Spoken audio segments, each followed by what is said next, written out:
Hi everyone, my name is Kathleen Holko, and I am an educator at the Bruce Museum. I'm so pleased you're joining us today for our Fall Digital Family Day, Floating with the Bruce. The activity I'm going to show you today is related to our current science exhibition, Under the Skin.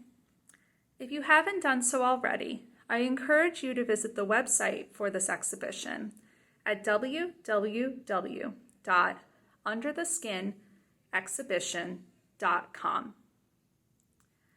In addition, for registering for today's Family Day, you will receive a discount code to visit the museum. I hope you will come visit Under the Skin before it closes on November 29th. If you come in person, you can see the animal specimens and images in person. Before you come, please visit the museum's website for current guidelines on visitation. I hope you enjoy today's activity and the exhibition. Let's get started by looking closely at some of the things you might find if you visit the exhibit. Under the Skin explains recent scientific discoveries made about animals and how their bodies work. While making these discoveries, scientists use a wide variety of technologies to take a closer look at the animals. As a result of this work, many of the scientists captured really bright, bold images of the animals they were studying, like the images you see behind me. You might mistake some of these images for artwork. One of the tools scientists use is called a CT scan. A CT scan makes use of many X-ray measurements taken from different angles to produce cross-sectional images of a scanned object. This allows a scientist to look closely at the inside of an animal without actually cutting it open. Most of the time, a CT scan will show you the skeleton of the animal, but sometimes it will show you some other interesting things inside. For example, in the images you see behind me, you can also see the animal's most recent meal. Let's take a close look. In this miniature frog, you can see his most recent meal was a small ant. And then this Philippine flat-headed frog, his most recent meal was a small crab. If you visit the museum and come to this exhibition, in addition to taking a close look at these CT scans, you can view actual specimens of these animals.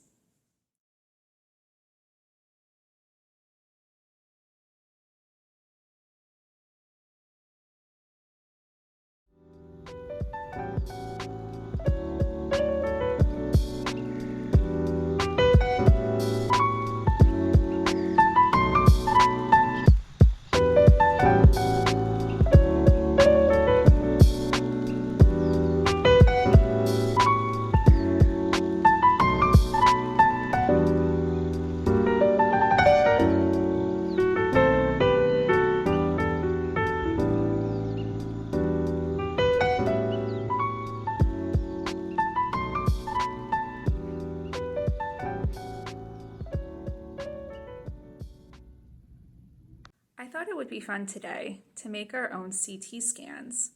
I am going to show you how. For this activity, before you begin, make sure you collect the following supplies: a dark colored piece of paper that's black or dark blue, liquid glue, Q-tips, scissors, and chalk. Please make sure you have all these supplies before you begin. Before you begin creating, find an animal to serve as your inspiration. You can select one of the animals in the Under the Skin exhibition by looking at the website, or you could choose your favorite animal and look at a picture of it online, or you could use your imagination and completely make up your own animal. It's your choice. You can begin by drawing an outline of your animal's body with the chalk on the dark paper. Let me show you my example I made. So, as I hope you can tell, I drew a frog. So the first thing I did was I tried to draw an outline of the frog's body in chalk on the dark paper. Don't worry about being perfect. You can see mine isn't perfect. And I use as my inspiration the frogs we have here on exhibit. Make sure when you're drawing the animal, you include all of its body parts, such as its legs, its mouth, its stomach, its arms. In addition, make sure the body outline you draw is big enough to fit its bones, which will be represented by Q-tips. In addition, if you want to be really silly and fun, try drawing your animal's last meal inside its body. You might need to do a little research to figure this out if you don't know what your animal likes to eat. So, I did a frog, and I decided to draw a tiny little bug inside its body to represent its most recent meal. After I drew the outline of its body, I used my Q-tips to create its skeleton. As you can see, again, I used the animals from under the skin as my inspiration and to help me lay out the different bones in the animal's body. I started by laying out the Q-tips. As you can see, sometimes I used a full Q-tip, but sometimes I cut pieces of Q-tip to make them fit in the space that I needed them to.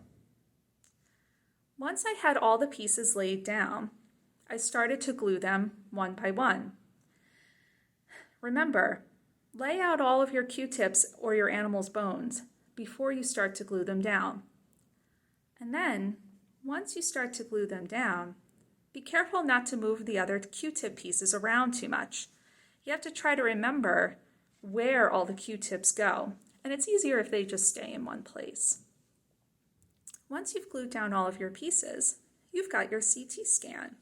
And it's cool because it's kind of three-dimensional as well, unlike a real CT scan. Thank you again for joining us for the Bruce Museum's Fall Digital Family Day, Floating with the Bruce. If you would like to, please share the artwork you make today or from these videos on social media and use the hashtag Bruce Museum. Make sure you have your adult's permission before you do so. Thank you again, friends. Bye.